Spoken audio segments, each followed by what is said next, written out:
that can be more apparent with this particular conversation than with many other types of topical Bible studies that we can do. The constant danger of topical Bible studies is that we will not consider the entirety of what the Bible teaches on a particular topic. So often as we approach a topical Bible study, we'll stop that study when we find the one verse that seems to back up what I already think is right. That is not the way to approach this kind of a study. The other difficulty with a topical Bible study is the tendency to pull a verse out of its context. And we're going, for example, look with me here. Let me see if I can find it. Luke, I think this one might be Luke 16. Yes, Luke 16. This is where I was intending to start.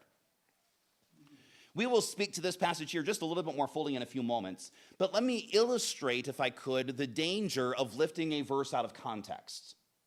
Luke chapter 16, verse number 13, is often a verse that is used to say that if you borrow money, you're serving a master besides God, that it is totally inappropriate to borrow and finance and things of that nature because it binds us to another master. No man, verse number 13, can serve two masters, for either he will hate the one and love the other, or else he will hold to the one and despise the other. Ye cannot serve God and mammon. Our tendency would be to read that verse and close the book, question answered, right?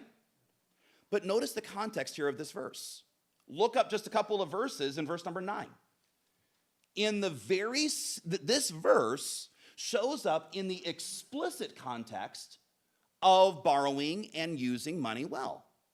Verse number 9, I say unto you, make to yourselves friends of the mammon of unrighteousness, that when ye fail, that they may receive you into everlasting habitations. He that is faithful in that which is least is faithful also in much. And he that is unjust in the least is unjust also in much.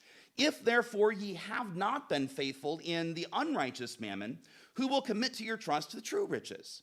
And if ye have not been faithful in that which is another man's, who shall give you that which is your own? No servant can serve two masters.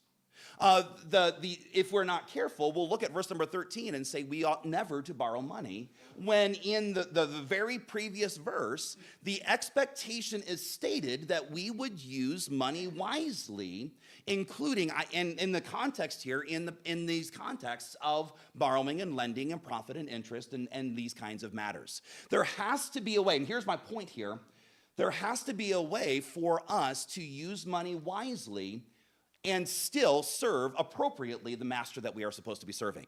That using money and serving God appropriately are not two mutually exclusive ideas.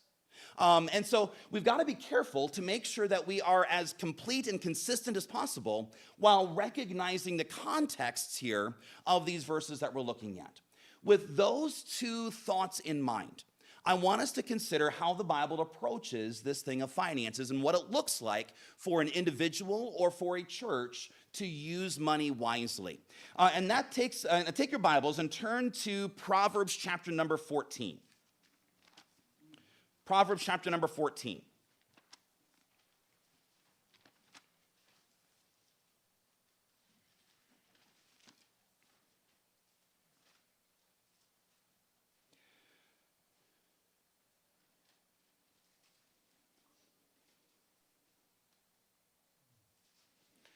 Could I redirect you here for just a moment? Hold your place in Proverbs 14. We'll come back to that here in just a moment. But I'd like you to start in 1 Timothy 6 first. I apologize. 1 Timothy chapter number 6. The Bible speaks to what our attitude towards